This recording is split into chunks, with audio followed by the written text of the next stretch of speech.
Hello, everybody. Welcome to another episode of the Simon Whistler Show. I'm Simon Whistler, obviously. That right there, Sam Mars. Hello, y'all. Love it. Bring in the energy. Before we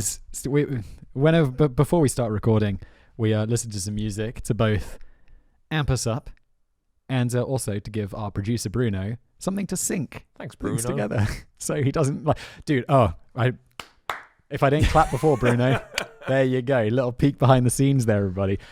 We do this to sync everything up so he doesn't have a nightmare in post sorting everything out. We were listening to some Jamie Cullum. Sam dropped some facts even before we started recording today. What did you tell me about Jamie Cullum? What did I tell you about Jamie Cullum? Oh, dude, yeah, it's incredible. Just said it, you right? just said it. All right, so Jamie Cullum, who famously did a cover of Pure Imagination, the song from the Roald Dahl classic Charlie and the Chocolate Factory, is now married to Sophie Dahl, the granddaughter of Roald Dahl, who wrote said novel. I left my phone on. I know. Error, Simon. I'm so glad it's not me. One thing I gotta mention today. We can talk about it today. I recently had a kid. Woo! So I wanted to put my phone on in our little. We're recording 2 episodes today, and I put my phone on in between the break to see if I got any messages. I completely understand. No one's judging. No, I should be a professional. Sorry, Sophie Dahl. Sophie Dahl is notable in herself. Wow, Look at this. She has a whole Wikipedia page. She's got a very recognizable face. She does. I don't know. Is she an actress or She's a writer? Or? Sophie Dahl, 1977, is an English author and former fashion model. Really? Nailed it. As a writer, she published her first novella in 2003. Do you know, I'd like to write a novella. A novella? What would you write it about? I'm not really sure. I've always wanted to write a book. Yeah. My brother novella. It's like a book light. My brother just wrote a screenplay. He sent it through. He didn't have much to do at work. You have 3 brothers.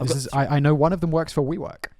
Did basically WeWork had a big reshuffle where yes, a big reshuffle. That was news. And my brother at the time was working as like one of the main sort of scouters of locations, and of course they weren't scouting many new locations. So with the little rejig that they were doing, and so he's moved on to different things. And is it this brother who's writing the script? Yeah, exactly. And during sort of his time off, I got a message the other day at work, and he was like, "Finished." And I was like, "What's finished?" And he sent a picture through. I've done 150 pages of a screenplay. Like I'm gonna do it. I'm gonna break into the film industry.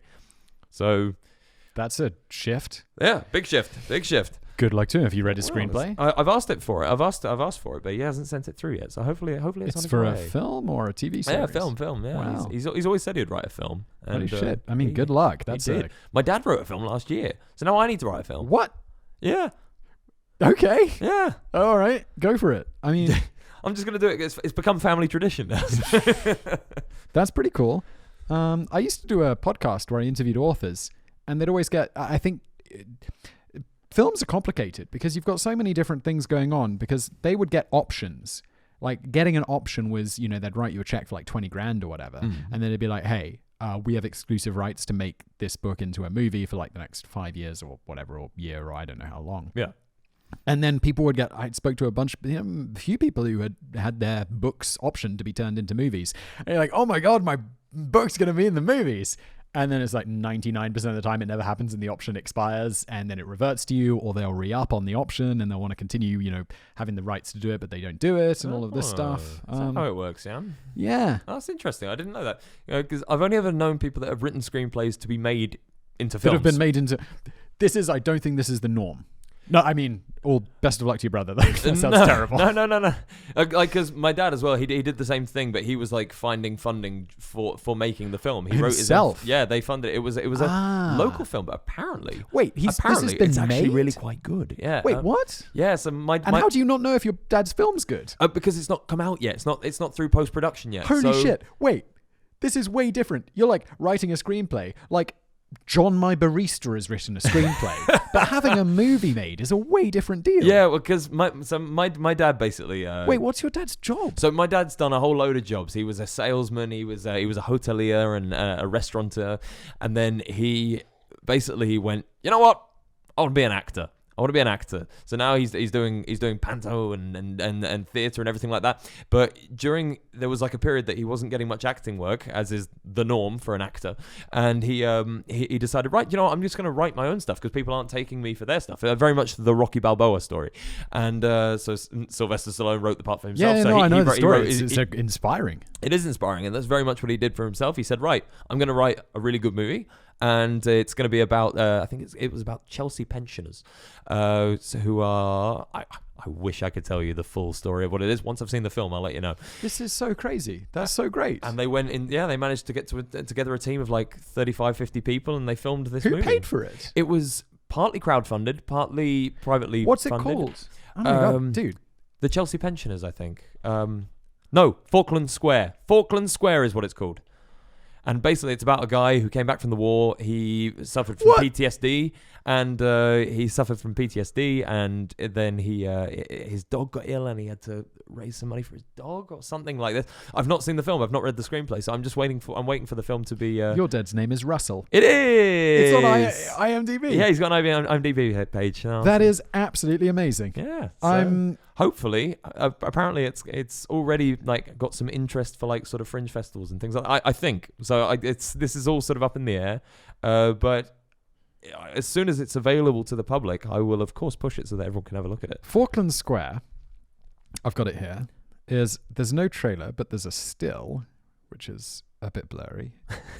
I think that's because the website's not loading properly. Good start. But that's probably my internet, to be fair. Falkland Square is based on a true story of Russell Myers, Great British Entertainment father. The story was originally pitched in early 2017 to Lexicon co-founder Miles Petford, who shortly adapted it into a screenplay.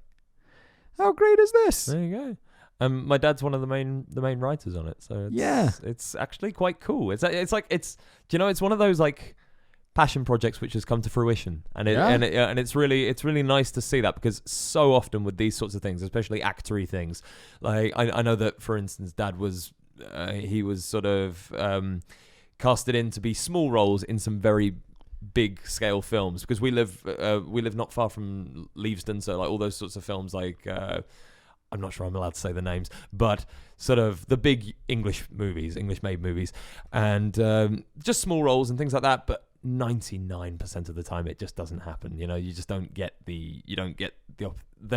cast you in, they'll give you the script and everything, you'll be there ready, and the day before they'll call up and say, sorry, it's been cancelled. It's a weird world. It's a weird world. It's a tricky world. That's cool though, dude. I had no idea. That's exciting.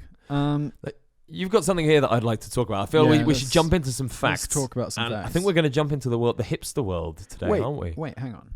Let's talk about me having a kid. Oh, sorry. Glazed right over that, mate. That's let me talk about myself for a second. Yeah, do it. Take it away. Look, I named the show after myself. I'm clearly a dick. Dude, yeah, I had a kid. It's intense. First kid. I got married last year with my wife, and yeah. I don't really know what I want to say. I just felt like I had a kid. Just wanted to share should probably this. share it and mention it and talk about it. Well, so what are the main differences you're feeling? Are you feeling differences, or is it actual? As of recording, it's two and a bit weeks old. What is interesting here, I don't know. We both live in Prague in the Czech Republic. My wife's Czech. Your wife's Czech. She is. I've lived here a while, and I met her, and then I moved here to be with her. And one thing that is really different is we've been together, 9 years almost. One thing that's really different is how they do the hospitals. So I don't know, before we got, to the doctors and kind of went through the pregnancy stuff and all of this, in my mind, if you give birth in the UK, it's kind of like you go in, you give birth, you leave. Or like maybe the next day. Yes. Sort of thing. Here, 4 days. Really? Yeah. So wow. We go in, her water breaks like in the night on Friday night, like 4 o'clock in the Saturday morning, technically, like 4 o'clock in the morning.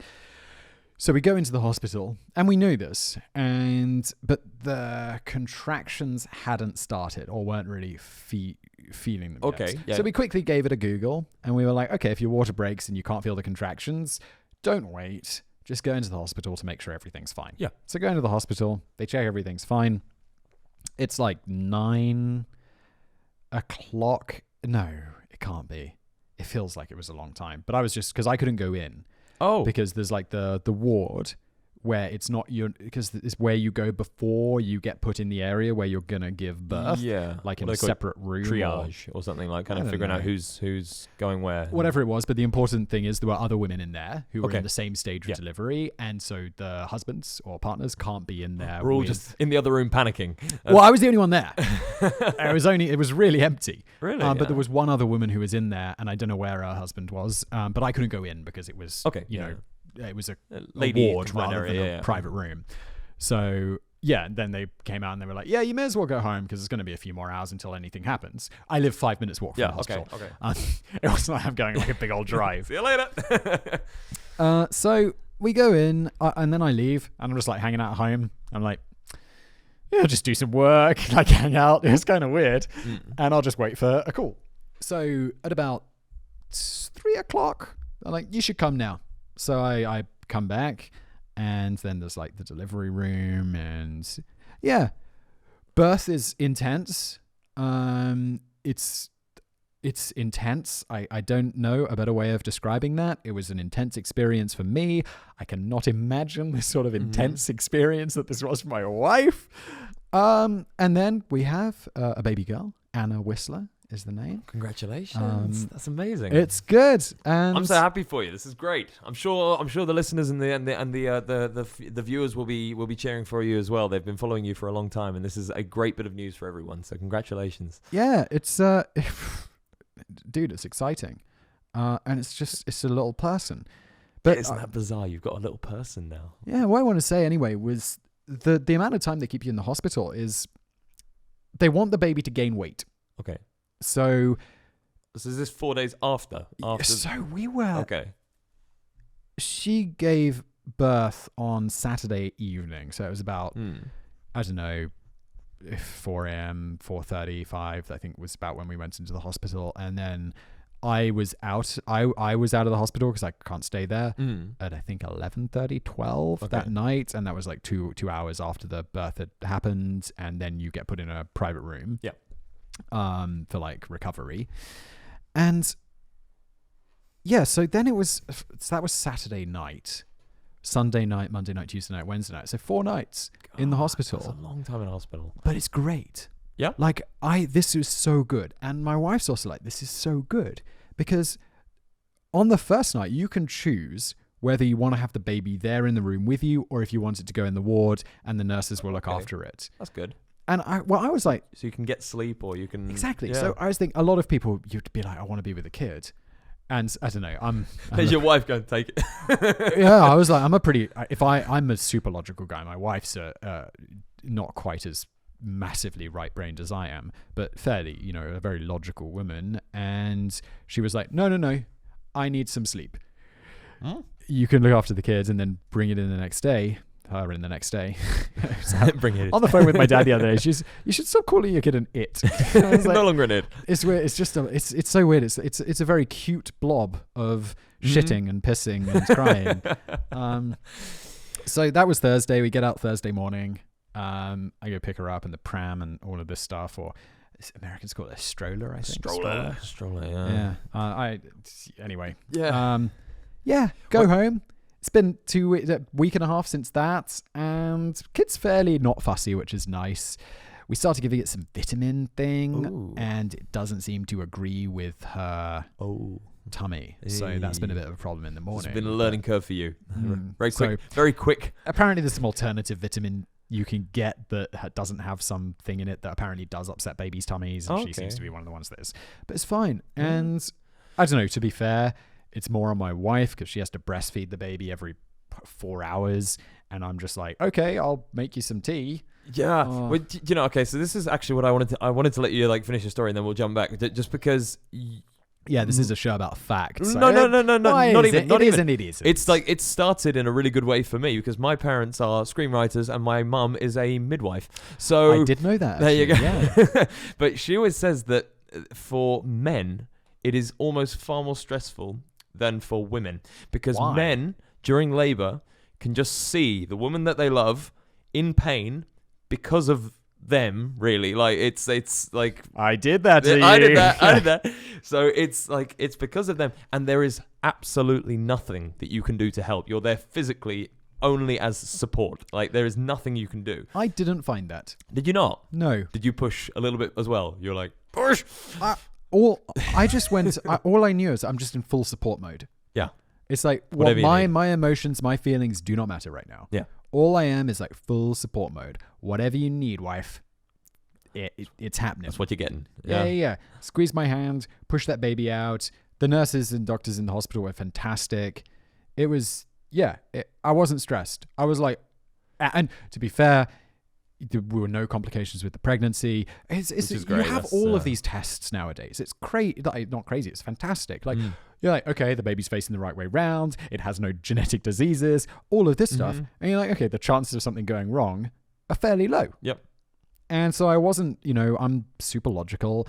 I know the stats of this going perfectly well are very high. I know all of these things. I'm like, everything's going to be fine. And my wife's also like, this is going to be difficult, but the chances are everything is going to be fine. And it was. And I'm enormously grateful. Healthy baby girl. No problems. Fantastic. Great. Dude, it's good. Couldn't ask for anything more than that. Let's give the people what they want, though, because no one wants to hear me talk about how I had a kid. I enjoyed it. I enjoyed it as well. I love talking about myself. I don't know. It always feels a bit weird because I feel like there's a divide between professional life and personal life, but then this is such a personal... This is a massive change. Yeah, this is a big thing for you. And this is, I mean, it's a personal thing, but also this is quite a personal format. Like this is as much us adding our thoughts to things as it is about things. Agreed. And now I feel terrible that we're doing this jump into this particular subject. How far are we in? Beautiful subject. We are now... 18 Good minutes Lord. in. Okay, let's do some fun with facts. Fun with facts. Curious minds. We're jumping to elephant dung. All right, so this is hipster AF. Last episode we decided we're not going to swear on this podcast so we can actually make some money off it. Hipsters. It's a weird one. My biggest problem with hipster is what do you think a hipster is? What's a hipster to you? Long beard, flat cap, wears a vest, takes everything and deconstructs it. How so? So say one of the most hipster things I ever saw was a deconstructed cappuccino. So it was a shot of a shot of milk, a shot of espresso, and a shot of water, and you had to mix it in yourself, and you paid more for that. Yeah, of course you do. And like those sorts of things. That's hipster. But hipster is very low lighting. Hipster is whitewashed walls. Uncomfortable seats. Dude. Very, very... Why? Collector's I teacups. rant about this to my friends. So the goddamn hipster restaurants. I don't care how good your food is. I'm not going to have a good time if I'm sitting on a wooden bench. On a bench. I wasn't close gonna to swear. people like this. There's an amazing restaurant in Brixton Market in London, and I bet you're sharing a goddamn table with someone. 25 people, 25 person bench. However, like amazing food, but you're in like this, and that's just how it is. Do it. I can't. I couldn't do it if I couldn't do it back when I didn't do YouTube. Now I've had the very, those awkward situations. We're having dinner and you're sitting next to someone, having a conversation with your wife, and then the person leans over after like a goddamn hour and is like, oh, I just really enjoy your stuff. I'm like, no.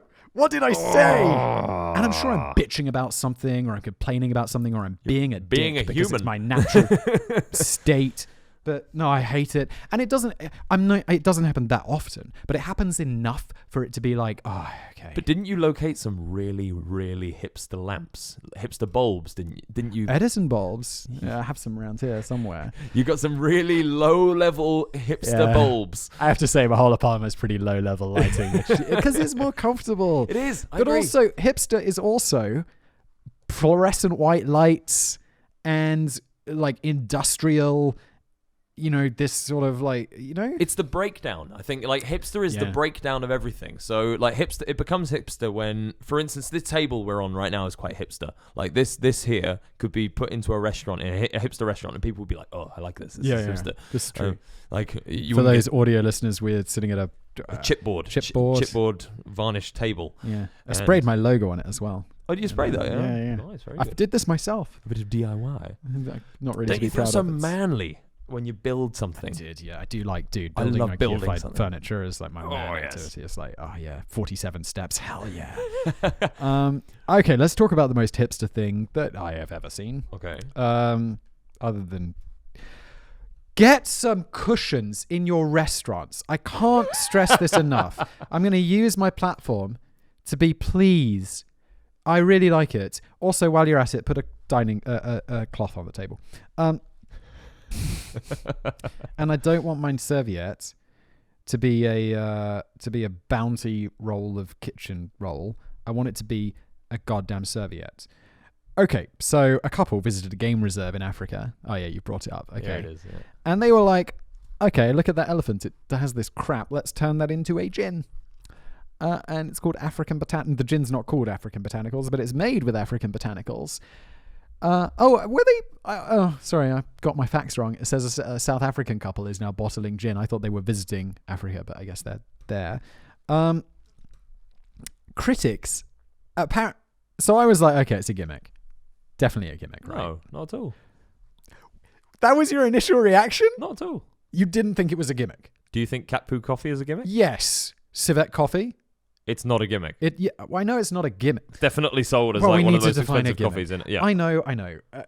But okay, so I would say like a lot of the reason civet coffee, Kopi Luwak, made from the civet cat, Yeah. is popular is because of the process of this and because it's famous. Yeah, absolutely. Because it's been eaten, for those who don't know, a civet cat eats the berries, it shits out the berries, the cocoa, starts the fermenting, coffee yeah. berry, and then they take the coffee Yeah, bean. coffee bean, and they process the coffee out of that. Right, okay. My brother had it. He said it tastes like shit. I have had it. Someone bought it for me as a gift, and it doesn't taste like shit. It just does. I mean, like physical Actual feces. cat excrement. Yeah, it tastes, but it doesn't taste particularly good. Maybe it's some super fine flavors. Everything all right? You gave it a funny no, look. I think I knocked the camera a little bit, but it's fine. Don't It's worry fine. You're about still there. All right. I was like, oh god, is it? Honestly broken. We had an episode a couple of weeks ago. Yeah, a couple now, weeks ago, yeah. where one of the cameras went out halfway through. It was not a good time. Not Poor good. Bruno. Poor good. producer Bruno. I was like, dude, listen. And So the then- other one where I forgot to record the screen. That was. Oh pretty yeah. bad. I said Poor to him, Bruno. listen, Bruno, one of these episodes doesn't have a screen recording. The other one doesn't have a camera mic, and he's like, He's like, "You're paying me. I'll Yeah. just smile and wave." yeah. He's just thinking, amateurs. Sorry, Bruno. Right, but no. So what made you think this was a gimmick?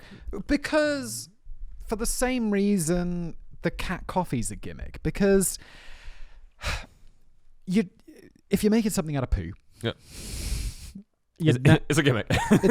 yeah, I don't feel I need to explain myself. I feel you need to explain yourself, being like, this isn't a gimmick. Well, the thing is, there's a lot. Or like not thinking that this was a gimmick when you first heard of it. Well, the reason I didn't think it was a gimmick when I first heard of it is that there's a lot of moisture left over in, and like a lot of matter left over in elephant dung. I feel like you read the article and they came up with this No. opinion. I watched Bear Grylls, who drank straight out of a pure elephant dung. He squeezed it and like purified the water out of it. No. Yes, and not purified the water. He drank the shitty water out of the pooey water out of the elephant dung. He squeezed water out of an elephant's... I want to swear so bad, but I'm not. Out of an elephant's feces Yes, and drank it without filtering it. straight out like that. Bang. That is straight so with the mouth. wrong. Um, Bear but Grylls he was- is such a mensch. He is a madman. Like, Do you remember Ray, the guy before Bear Oh Bear yeah, Grylls? Ray Mears. Ray Mears. Oh, Ray he was Mears. such a legend. He was like He was actually good at the bushmanship stuff. Yeah, he was really good at it. I really enjoyed Ray Mears. But then Bear Grylls is more extreme. But I feel it's more produced. Yeah, I feel it's more like Americanized, if you will. Definitely. It's 100%. Ray Mears was bigger more like, and better. we're going to go into the forest and build a camp. And he'd go into the forest and build a camp and I'd be Amazing camp. extremely satisfied. Bear Grylls is like, we're going to go into the forest, we're going to build a camp, and then I'm going to eat some eyeballs of some animals. Fight a bear. Yeah. I'm gonna fight a bear falling out of a plane. How did you get in a plane bed? Doesn't matter, does it? If I remember correctly, the very first entrance into his first program was him hanging from a rope on a helicopter saying, "It's just me, a cameraman, and a knife." It's like, Bear, you're on a helicopter. And is his name really Bear? I think Bear, because Bear's a nickname that they use quite a lot in the army, because of course he was SAS. I had another friend who was Bear, and I cannot remember his name, so he wasn't that great of a friend. But he was a, but no, Bear I think is like a sort of like an army nickname. No, his name is Edward Michael. Edward Michael, very posh. Eddie boy. Eddie. Okay, sorry, where were we? So anyway, so you're absolutely right, as the article says, but about it not being a gimmick. And apparently, this couple were like, well, the elephants, they go and graze on all of the stuff, and then they eat it, and it's all of these interesting flavors. And apparently, the elephant only digests like 30% of it, 70%, or maybe it's the other way around. It doesn't matter. So like some of it's left over, and then they dry it out. They extract all these interesting things from it, and then they make like they call it like an infusion, so like a tea bag that you put in the raw gin. And apparently it gives it this like really African taste. Okay. African taste. I did, not my word. The African taste. It says it in the article. Don't be like that. African aromatics. Okay, so not African taste. Okay, African aromatics. African aromatics. That sounds a lot less like... no, okay, fair enough. I get that. Oh, look at that. Jeez. But critics love this. Would you taste it? I tried to get us some. Did you? Yeah, it's just come for sale in Belgium, but I couldn't find any. Oh, that's a shame. That would have been quite cool, actually. Yeah, I thought that could be fun if we could get our hands on that. That does look interesting. If anyone's in Belgium, I'll make it worth your while if you can get me some of this and ship it to me. Yeah, get in touch. Please do. What else do I want to say on this? Oh yeah, we can also look at some other flavored alcohol. So go back to the dock. Yeah. But dude, you're so wrong. It feels like such a gimmick at first. Like I can see why you think it, but it's for that. No, I know you're right, but it is. It does. My first impression. Okay, so these are gimmicks. Okay. These are more legit gimmicks. Right, so they're just smoked salmon. It's from Mental Floss. Do you know Mental Floss? This is such a funny website. No, what's Mental Floss? It's just like they have like lots of interesting random articles about stuff that are quite fun. So this is one about, I think it's like top 10 weirdest alcohol. It's worth having a look at. There's like Phoenix Tears spiced rum. Scroll down because there's one I really want to look at. Down. Cooking cream whiskey. That's interesting. These are all interesting. Sesame and popcorn. This isn't really interesting enough. Like cinnamon churro vodka, which I would definitely have because I love churros, but I don't like vodka. But maybe it would make it something acceptable. We're missing here in Prague. A good churro place. I feel like I know a churro place. Tell me about it afterwards. Okay. I'd love to hear. Scroll down. No, it's none of these. Right down. Yeah, right down. Oh, wait. There it was. Oh. Well, this one. No. Anti-gin. Anti-gin's got nice. So there's ants in a gin, but that's got nothing on what I want to show you next. Okay, I guess it's further up. Which one? Here it is. Sriracha vodka. Do you like sriracha? That's diarrhea in a bottle. I'm impartial to sriracha. Oh, you're not a hot sauce person. I sense not a hot sauce person now. I like hot sauce. I'm not. You know, some people are hot sauce mad. Have hot sauce in their tea and stuff like that. Like not in my tea, but welcome. Hot sauce. I once knew a guy who used to have a little bum bag, a little fanny pack. Absolute legend. And he would inside have Absolute legend. He'd have like Tabasco and then like luge the fanny pack's a bit weird, but yeah. Fanny packs are back in fashion. Yeah. Have you seen this? I mean, it's kind of like... It's like the man bag fanny pack. The one, the over this bit here, like over the shoulder one. I feel it's a bit what the Australians might call bogan. Bogan. Is that like a pikey, like a chav? Yeah, because I know a bogan's like... I feel like pikey... You can't say pikey because that's really like... That's quite offensive, yeah. Well, when I was at school, we would call chavs pikeys, but I think that's actually an offensive slur. Yeah, it's a slur on Irish travellers. Is it? Yeah. Okay, cool. I didn't mean it that way, and I retract my statement. So I mean chavs. Or like even that's a bit loaded these days, especially coming from me who's a bit posh, being like, oh, chavs. Yeah, it's a bit. I feel a bit. Yeah, I don't feel cool about that. No, I know what you mean. So bogan, I feel like, or like white trash. Yeah, okay. Bogan is very much the equivalent to white trash. Because I've seen people wearing these fanny packs, and I'm like, that's a bit white trash. Bit bogan. It's one of those things like you spent more on that fanny pack than you earned last month, didn't you? The only difference I'd say is that you'd never see a bogan dead in a fanny pack. That's bogans don't wear fanny packs. But fanny packs became cool again, and they don't wear them here. They wear them like around. Bogans wear like a crocodile bag or something. But no, I don't know anything. Yeah, about I know what you mean. There's those really tight little fanny pack things that kind of go under your arm and over your shoulder, like they're sort of over shoulder little exactly. bags. Which I have to say, all right, now I don't own a man bag, but I am. Where do you keep your stuff? Like a laptop bag. You see, that's the problem. Like, okay, a laptop bag, fine. Like, this laptop bag, which I wouldn't. That's lovely. I like that. I'd like one of those. But what do you have? What do you keep your laptop in? So, for instance, I've got one of those like little backpack things. Oh, okay. Which they're fine. And don't get me wrong, that like a satchel is fine. Satchel's cool. Even a little satchel is fine. But there's like purse. Yeah, they're kind of You don't want to get to purse, do you? There comes a point where it just looks a bit. I don't know. It's not got the magic that you're looking for. Goddamn convenient though. And also, I have everything comes with pockets, right? But you can't use any of them properly. I mean, without your whole outfit looking ridiculous. Dude, keys. Where are my keys? Have you ever worn a suit and tried to put something in your pocket, just a big bulge? Any tailored suit, anything that's been adjusted, anything like that, or I don't know, I'm like the average man. I'm 5'11", I'm 70 kilograms. I'm just the average man, like statistically. Yeah. And I've average body shape. So suits fit amazing. And it's like, which is a blessing. One day I'll get fat and it won't work. I'm working on it. You put something in your pocket and it ruins it. Well, that's actually... And if it's not ruining it, your suit doesn't fit right. I was going to say, like, with suits, it's a bit tricky, actually, because suits fit smaller framed bodies better. Because the suit does the shaping. Whereas if you're bigger on top, like if you've got a big chest or big shoulders or something like that, you kind of, like, take place of the suit, and it's your shape that shows through. That's true. I would say I'm a little on the slimmer side. But then a slim suit, yeah, you're right. Am I really that much heavier than you? I don't know. I'm 70 kilos. You're a little taller than me. I'm 83. How high are you? 180. 6 foot. I'm 180, but that's not 6 foot. It's like 5'11". I'm 182 then. Okay, so yeah, you're an inch taller than me. I was told I think I'm 182. Yeah, because I think I don't know, if we stood up right now, you'd probably be a little higher than me. I don't know. I sit over a computer all day, so Yes, I'm slouched over. I used to be 7'9", but then I spent like my whole life slouched over a computer. I don't know how we got it, but let's talk about Sriracha vodka, because I think we can get some of this. You're a hot sauce man. Yeah. I'd like to get this. I'm into that. I'm yeah. I mean, I've had like chili infused vodkas and stuff like that, and they're pretty good. Like I quite like all these sort of flavored things. I mean, Smirnoff does some good. I'd some get good into all flavored of that. vodkas.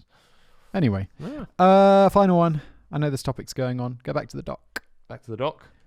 This one is yeah.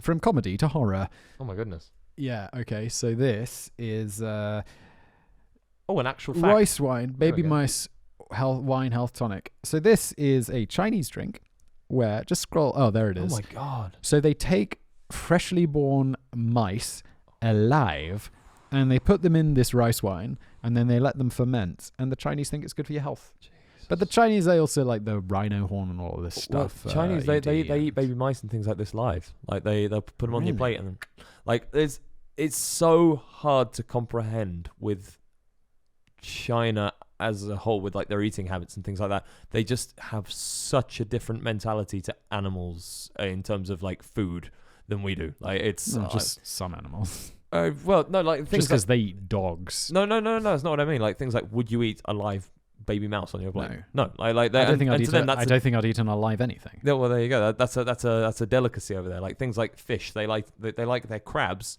to be moving and cut. And like that's it. They will eat it like that. Like as in, I once went to China and I had like a family dinner and we all sat down and had a family dinner together. And they came in with a chopped up crab which had been alive 5 seconds ago. Cook it? And No. They had it like raw. It was quite intense. Like there's a lot of sort of, how to say it, like morally, there are things where you go, is this a cultural experience, or is this just morally somewhere I don't want to go? And it's not saying it's wrong. It just is somewhere that, like growing up in the West. Like, I think if it's dead, I mean, does it matter if it was killed? I eat meat. I'm not gonna, if it was killed 5 minutes before, if I see it, I don't really feel any different. I feel let's talk about it next week because I do want to move on. Okay. Yep. But no, not this. I just would say there's people eating sushi, but from live fish. So cutting the fish, the meat off the fish while it's alive Cut is the a head thing. We can talk about it next week. Cut the head, guys. Do you want to do one? Because I know last episode we ran, and I've talked like 3, even though we've done one, because I did my intro and then I talked about the birth of my child and then I talked about dead mice in a bottle. Tell me something, Take Sam. me to church. Entertain me. All right, here we go. So, are you aware? By the way, once again, I didn't read any of the words. That's all right. You're so good. I always send it to you and I'm like, hey, Sam, here's like a dozen topics that I came up with. And you send me 3 and I'm like, I still didn't read them. 3? I mean, 3? you came up 3 with a lot pages. more. I know. 4 pages. I was just doing it for dramatic No, effect. it's fine. Don't worry. What I want to know is, do you know why the tomato was feared in Europe for more than 200 years? Oh, I feel, was it poisonous? They thought it was poisonous. Oh, you'd be right to think that. Okay. So in the late 1700s, a large percentage of Europeans feared the tomato. They called it the poison apple. And the reason for this was that people would eat them and they would die of poisoning of some sort. And what it was that tomatoes were typically in that period quite like a sort of upper class food. And so people would be eating their tomatoes off of pewter plates. And the acidity pewter. Which has a high lead content, and the pewter. Hang on, I've just said that. I want to make sure it is lead. Pewter is an alloy of lead and something that makes it tougher. Gosh, I don't remember what it is. I cannot remember. Carry on. But I'll do your job, and I'll have a little look on Google. Here it is. So it's high in lead content. Yeah. And because tomatoes are so high in acidity, they were basically burning the lead sort of off, and people were on their tomatoes eating pure lead and getting lead poisoning. And so it was purely a sort of upper class problem, if you will, that the sort of the upper classes were getting pewter lead poisoning, and they believed that it was directly coming from the tomato, not from the plate itself. And I just think this is like really incredible that it was counted as a really deadly vegetable. What? But why did some people continue eating it? Well, that's a good question. One I wish I had the answer to. Sorry, I just dug a hole for you, didn't I? There you go. So no one made the connection between the plate and poison at the time. The tomato was picked as the culprit. Wow. And then it went on that there was a green tomato worm, who was a pest that would grow on the tomatoes, that go through and eat the tomatoes, measuring 3 to 4 inches in length, with a horn sticking out of its back. This is a real thing? Yeah. It began taking over tomato patches across the state, and so they were. Sounds really scary. They were an object of much terror. It being currently regarded as poisonous and imparting a poisonous quality to the fruit if it should have the chance to crawl upon it. An object of much terror. I feel such an old way of saying it. It's so cool. Like, an object of much terror. Much terror. Like, today I'd be like, it's really scary, y'all. I just want to find there was. Here we go. So there was an object of much terror. It was currently regarded as poisonous. There you go. Wait, so they thought the worm was poisonous as well? Exactly. Yeah. And here it is. Around the same time period, a man by the name of Dr. Fuller in New York was quoted in the Syracuse Standard saying he had found a 5-inch tomato worm in his garden. He captured the worm in a bottle and said it was as poisonous as a rattlesnake when it would throw spittle at its prey. According to Fuller's account, sounds like a legit scientist, doesn't he? Once the skin came into contact with the spittle, it swelled immediately. And this was a few hours later, the victim would seize up and die.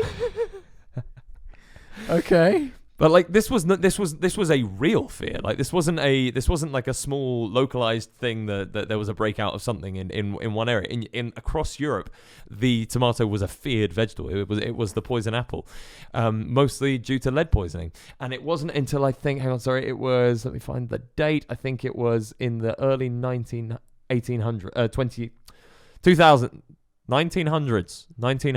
Probably wasn't early in the 2000s. It definitely was not. It's like my childhood of fearing tomatoes. I've lost the date. But sorry, go on. No, keep going. I was just going to say there's a similar story, not quite similar, but with potatoes. You know this one? No. There was no one ate potatoes for a long time. I can't remember if they thought they were poisonous or they just didn't like them. And so I think it was some French king or like some French scientist. I didn't look this up. We did a video about it ages ago. But the gist of it was there's a French king or whoever, or emperor or whatever it was at the time, and one of his scientists, and they were like, how are we going to get people to like potatoes? And they're like, well, we'll put them in your garden and we'll put guards by the potato patch. Clever. And so people were like, oh, there must be something good in there. And they were like, oh, they're guarding potatoes. I bet they're amazing. And then people got super into potatoes. Nice. And that's why we have potatoes. Fancy why they're popular in Europe. Yeah. And potatoes are great because they're easy to grow, calorie dense. They grow It's a good even when you don't want them to grow. They grow everywhere. They do? So yeah. So if you have like a potato patch and you don't pull out every potato, you will find potatoes for like 3 years in that patch. Like it's a bit of a no. Another one you have to be careful of is mint. Really? When you plant mint, plant it in not a patch, plant it in a pot. I just got a hydroponic garden. What is that? I bought it. I saw it a while ago, and I was like, "Oh, it's really expensive." And I went to the store the other day, and it was like 40% off Black Friday or whatever. Nice. And Okay. I was like, "Screw it, I'll get it." It was like about £100, Go for gold. and it's this thing, and it's quite big, and it grows like 10 plants, 9 plants, and you put them in, and then it's got this light on top. And it just goes on 6 o'clock in the morning. It turns off at 10 o'clock at night. The lights, you fill it Amazing. up with water. You just pour the water in, it waters it all automatically. It's like self-containing. And these plants grow. And like after a month, we had like tons of lettuce. That's amazing. And the tomatoes are still growing. Got to be careful with loads of lettuces basil. as well. Lettuces, Well, they're all like super self-contained. well, lettuces you have to cut them down. Otherwise, once they spread their seeds, they just grow everywhere. Like Yeah. even in your house. I'm sure gonna if just be like, oh, why Lettuce is is the growing lettuce out of in my the- steak again? It's everywhere. Yeah. But no, so tomatoes, you don't have to fear them. I just looked, it was towards the late 1800s that the fear had subsided, and they found that if you keep them canned and sterilized, then tomatoes are safe and good to eat. They are. Probably one of my favorite vegetables. Mm-hmm. Good little tip. Where if cooking with canned tomatoes, add just a little sprinkle of sugar, because when they're canned, they just get that slightly bitter can taste, and a little bit of sugar, preferably brown, will Yeah. just take that out, or a bit of like orange zest or something like that. You know, brown sugar. You know why it's brown? Why is it brown? It's with treacle. Oh, Or not really. I mean, when sugar's made white, less it's like more purified or refined, whatever. yeah. And so this kind of treacle is taken out of it. The more interesting thing about this is, for the longest time, I didn't know what molasses were. Have you heard of molasses? Okay, I had never heard of molasses until I moved to Canada, and then molasses became a Yeah. thing. We Because say I'm making videos treacle. for an American audience most of the time, and I've used molasses loads. And there was this molasses flood. Yeah. in Boston. And I'm like, oh my god, what is What this? are molasses? What are molasses? And I only recently found out that it's treacle. Treacle. It's what we call Yeah, treacle.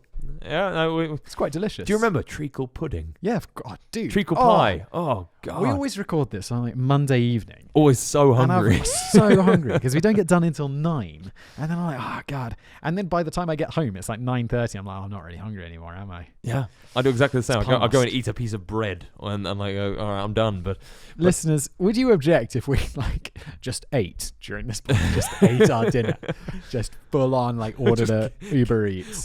we won't eat it on this very hipster tabletop. We'll get a dining cloth and everything like Oh, that. hell yeah. And we've got some nice chairs as well.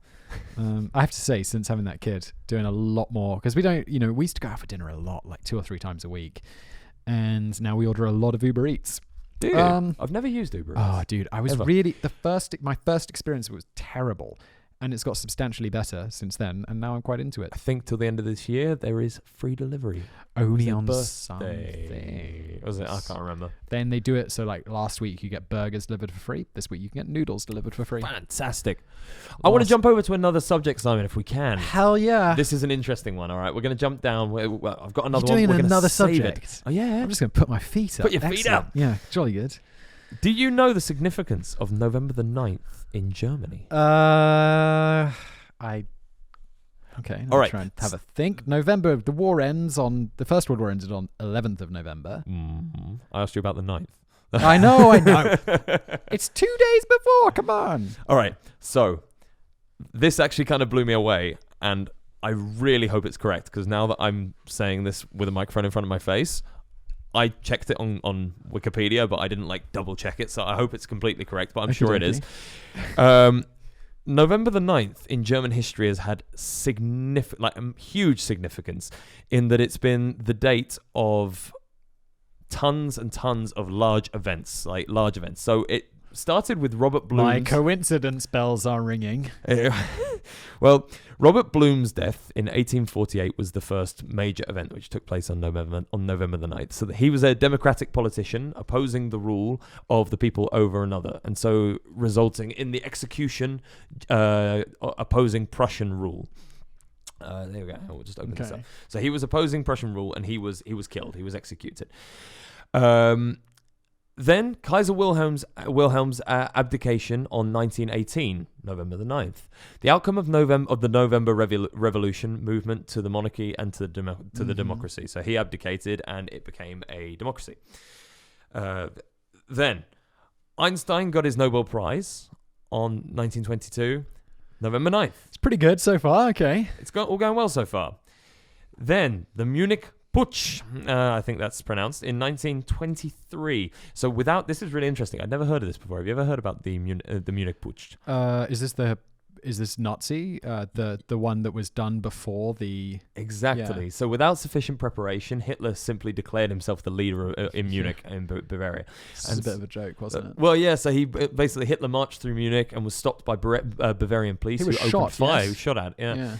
No, his partner was shot. There was 16 nationalists and 4 policemen were killed. So yeah, it was. I don't think he was shot, but this was like a big event. And only after 1930 would Hitler gain significant voter support to become. It's kind of a weird one. Hitler's rise to power, like, the coup failed, so we got elected.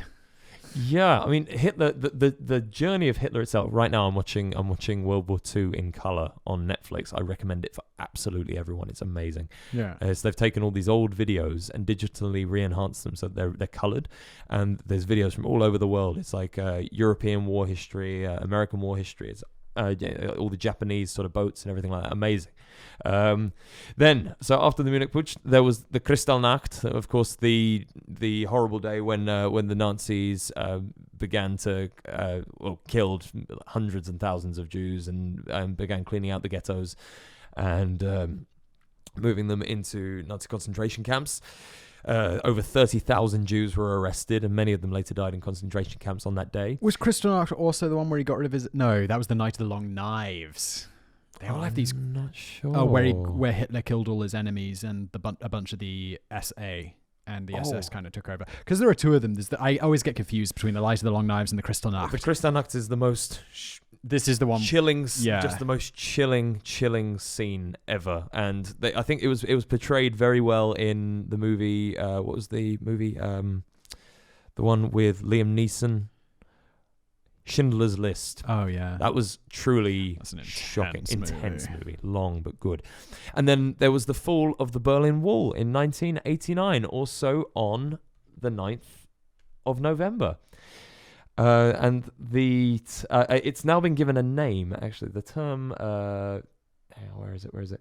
I think if I read this correctly, the term Schicksalstag, the day of fate in German. The Schicksalstag is what they call November the 9th in Germany. So while you were chatting, I just looked up April 17th. No reason. Okay. Just I was like, let's see what happens on April 17th. All right. Because I'm like, okay, this is all great. In Germany or? No, just USA. Because Okay. that was what the website had. It was just Google. 1964. US reveals the Ford Mustang for the first time. Oh. There you go. 1961. Bay of Pigs.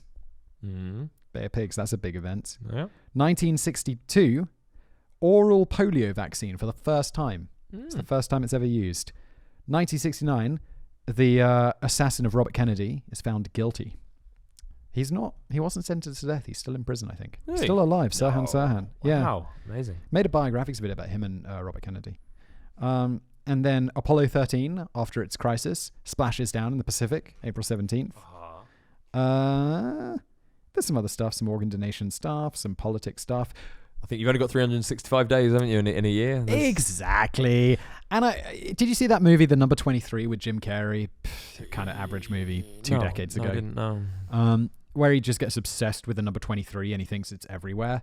It's like, when you see the clock and it's 11:11. Yeah. This kind of stuff. Or like some number keeps occurring in your life. Always just pick another number and just see how often that one comes up as well. Or like pick it, because you're always like, I always catch the clock. It's 11:11. It's so weird. Just choose another random time. Choose like 7:15. Or maybe not 7:15 because you might not be awake yet, or you might, whatever. But at a time you'll be up. 3:15. At a time you'll be up both morning and night. Choose 10:15. Okay, yeah. It'll come up a lot. Yeah. I don't know. It's.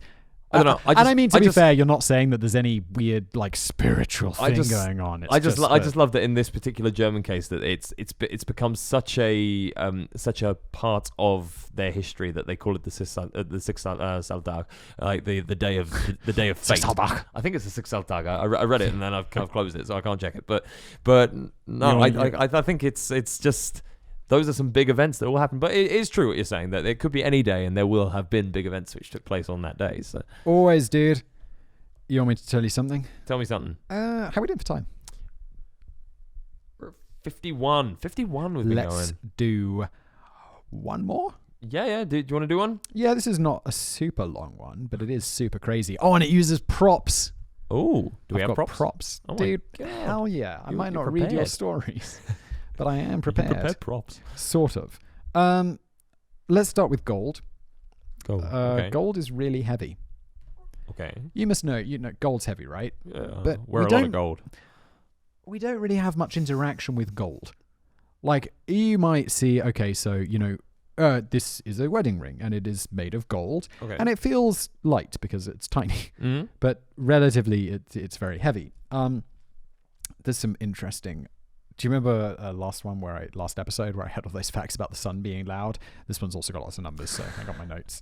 And we don't, no one ever goes and holds like a kilogram of gold, right? Yeah. You don't really. You never pick up an ingot. Yeah, it's very a rare experience. Yeah. A kilogram of gold, in terms of physical dimensions, is really small. Mm-hmm. It's like tiny. Okay. Because gold is insanely heavy, and I can show you just like, okay, so. Imagine you're holding a pint of beer, right? Yeah. If that pint glass was filled with gold... Oh my God. It would weigh a kilogram more than that. I thought... So I've just picked up a dumbbell. That's a 9 kilogram dumbbell because I couldn't find one of the parts of it. Oh God, well... But a pint glass filled with gold would weigh as much as that. No way. Yes. Crazy, right? That is crazy. That's quite hard because that's something you can't like kind of put into yeah you yeah. So no, I completely agree. You would never hold that much gold, so you could never have known that. A tenth of a pint glass weighs as much as as 2 pints of water. Really? Yeah, it's intensely heavy. Can you please pass me your wedding ring? Because I've got a silver wedding ring, and I'm curious if I can feel the difference. You should be able to. There's a marked difference. Hang on. I think I have a bigger ring. Is the problem? Possibly. Simon scrounged on his wedding ring. this man's gold. Have you seen the movie? I feel like this episode has been me asking Sam, have you seen movies? Have you seen the movie Three Kings? George Clooney and co. go, I think they're in the Gulf War and they're stealing things from dictators. I feel like I've seen this movie a long time ago. I feel like I've seen it. There's this scene where they go, and their whole thing, they're stealing gold, right? So they go into like this basement area and there's bags filled with gold, and they try to lift it up, and all of the gold just rips out the bottom of the bag. Yep. Because they're like, they've never had interaction with gold before. They don't know. You're like, oh my God, this is insanely heavy. This bag of gold will weigh like a ton. It's true, actually. In movies, you always see that. They're like a bag of gold, and they will just throw it over their shoulder just and run off with it. No big deal. It's like, do you have any idea how heavy that is? Like, you could and they put it in trucks. It's like, you need a giant truck to move gold, like a lot of gold. Yeah. And it's just small and on the back because it's so heavy. That's really interesting because, do you know what I think is a really interesting job? Those that go gold, like fishing, panning for gold. Yeah, panning for gold, but underwater they do it in like the low pan. So basically, they kind of go into like really murky, crappy water and go in with these little like gold pans, and it's a big business because if you kind of find a little gold vein, then you can pull up a lot of gold, and gold is expensive. How much is a kilogram of gold? Kilogram of gold. And I'll look up something else. Worth of a kilo of gold. A kilo of... And then I want to tell you about money. Tell me more. Tell me about some money. So the current price of gold per ounce is 1,000. So a kilogram of gold is $47,000. No. Okay, so no, we're not going to have a prop of gold. So hang on. If you had a pint glass of gold, if you had one ingot... It's $500,000. $500,000. A pint glass of gold is $500,000. Oh, it makes you want to rob a bank. I don't think they have gold in banks anymore, dude. I don't think so. They don't even have cash in. Every bank I go into, it's like, this is a cashless facility. Because otherwise people would steal shit. I was going to say that's a good way to like fight crime. Although I swear I went into one that said this is a cashless facility because I don't know. Every You year deposited money there. Well, I had tons of coins and I always take them to the bank. You know, Yeah. after about a year, I've got a giant bag of coins and I'll take it and I'll have them changed into cash. And I'm like, so where's this cash come from? I guess they mean we don't have a vault. We don't have We don't have like a movie style vault in the back where you get the bank manager to open it and they. Okay, anyway, this. I said this was going to be a short one, so I'll try and keep it punchy. I do quickly want to mention about money. Because also another thing in movies, they have a giant bag full of money, right? Yeah. And then they'll just lift it up and carry it off. Money is heavy. Yeah, paper's heavy. Yeah. Yes. It's the equivalent would be, imagine filling that bag with paperback books, stuffing it full of paperback books. That's going to be really heavy. Well, I think something I use as like a sort of like a measuring point is when you get a thing of a wad of paper for printing. That's how much money weighs. That's heavy. Yes. Like, that's really heavy. Yes. And that's what it's made of. So always in movies, they're always screwing this up. Paper is really heavy. Get it right, guys. Get it right. Also, on the other hand, money is really small, especially American money. They got $100 bill. $1 million fits in a carrier bag. Yeah. It's mad. I loved it in the movie Dodgeball. In Dodgeball, where he comes and he goes, I bet you've never seen $100,000 before in real life. And it's one little wad. Yeah. And it's like, yep, that's probably about right. No? Yeah. You know, there's always the whole case is full, and what it really is in ones. Yeah. It really is. Money is small. I'm going to blow your mind even further, because gold is not heavy. Not compared to what we're talking about next. You familiar with neutron stars? I am, actually. Okay. Yeah. So, I don't need to tell you, but I'll tell our audience. Tell our listeners. A neutron star is basically supernova, boo, boo, boo, boo, boo, and then it collapses back into a neutron star. And basically, this is just what's left over. And essentially, electrons and protons are crushed together, and they form something called neutrons, hence your neutron star. Okay. So, gold, pretty heavy. 1 teaspoon of a neutron star weighs 10 million tons. Mm-hmm. Yeah. Yeah. So 100 teaspoons are in a pint.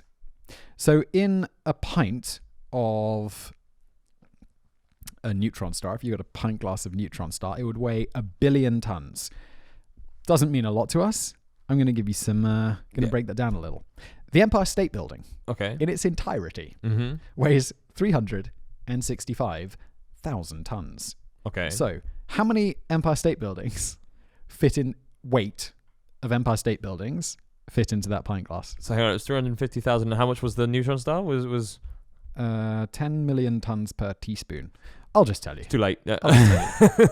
In that pint glass of neutron star, it weighs the same as 2,739 Empire State Buildings. Damn. Wow, that's a lot. Yeah. Because everything, when you really think about it, like, you know, this table's solid. Gold is solid. But really, it's mostly emptiness. Really solid. It's mostly emptiness. Yeah, it's air. There's fiber in between the... and then an electron all the way, like, hundreds of meters away. It's just emptiness. Yeah. But a neutron star, it's all crushed down. God. Intense. Nice fun fact about a neutron star. If you were to approach a neutron star, it's so dense, the gravity is so strong that it basically, like, my understanding of it is that a neutron star is basically a step below a black hole. A black hole, basically, where a black hole will be, the gravity is so strong that it'll pull the light in. Cannot escape. Whereas a neutron star, if you were to come towards it feet first, you would spaghetti out. I thought this was with black holes. It would be with black holes as well, but I believe it's the same with neutron stars. So like by the time your feet hit the neutron star, you would have spaghettied out to like meters and hundreds of meters in length, because the gravity between your feet and your body is so strong. That's intense. Isn't that mad? Yeah. The science is mad. I just I don't have it in my notes here, but because I always felt my mind was blown already. But I think your escape velocity to get out of a neutron star has to be it's something like your spaceship has to be going at the speed of light or close to the speed of light to just get away from it. Yeah, crazy. That is mad. Do you know who I love to hear talking about this? That who's the guy in the UK? The Brian Cox. Brian Cox, yeah. And he's got that voice. He talks like that. He says, "We're looking up in the sky at a neutron star," and it's just very peaceful. But he kind of reminds you of the mortality and terrifying expanse that is space, in a really comforting northern voice. And I just enjoy that. He's the British version of Carl Sagan. Yeah, it's the Americans. They love their Carl Sagan, and is this Carl Sagan, right? I'm pretty sure it's Carl Sagan. Who every American watching right now is like, it's Carl Sagan. You're not thinking Neil deGrasse Tyson, are you? No, sorry. I'm just thinking because he's the other astronomer guy. Yeah, but he's like. I don't know who Carl Sagan is. Like Carl Sagan light. That's really bad. Carl Sagan's like the OG space guy. He had like a series called Space and something like this. I don't know. It's not Bill Nye, the Bill Nye, the science guy. No, it's not Bill Nye. And now that we've eliminated those two, pretty sure it's Carl Sagan. Got it. Anyway, should we wrap it up there? Let's wrap it up. Let's get out of here. This has been the Simon Whistler Show. Thank you so much for joining us today on our facts and our tangents and me telling some personal stories. Oh, dude, next week, I've had this on my thing to talk to you and ask you about for like 2 episodes now. Yeah. And I always end up talking about myself like a knob. I want to ask you about your audition. Oh God. On Superstar. Oh, which is do it. Is it called Superstar in Britain and America? Is Pop Idol? No, What's it'd it be called? American Idol and X Factor. So Sam is on the Czech X Factor. Yes, it's very exciting. Soon you're going to leave me for the world of actual fame. It's been fun. Tune in next time for that episode. I've been Simon. You can reach me at Simon Whistler on Twitter. If you've got topic suggestions as well, hit me up. Sam, if you've enjoyed us, leave us a like, leave us a comment. 5 stars. We take nothing less. We'll take whatever you give. Just please give us something. Yeah, leave us a review. It's welcome. And we'll be at. You can follow me at Sam at This Is Sam Myers. Beautiful. We'll be back. I've said it enough times. I should have it down better than that. Well done. All right. See y'all. See y'all.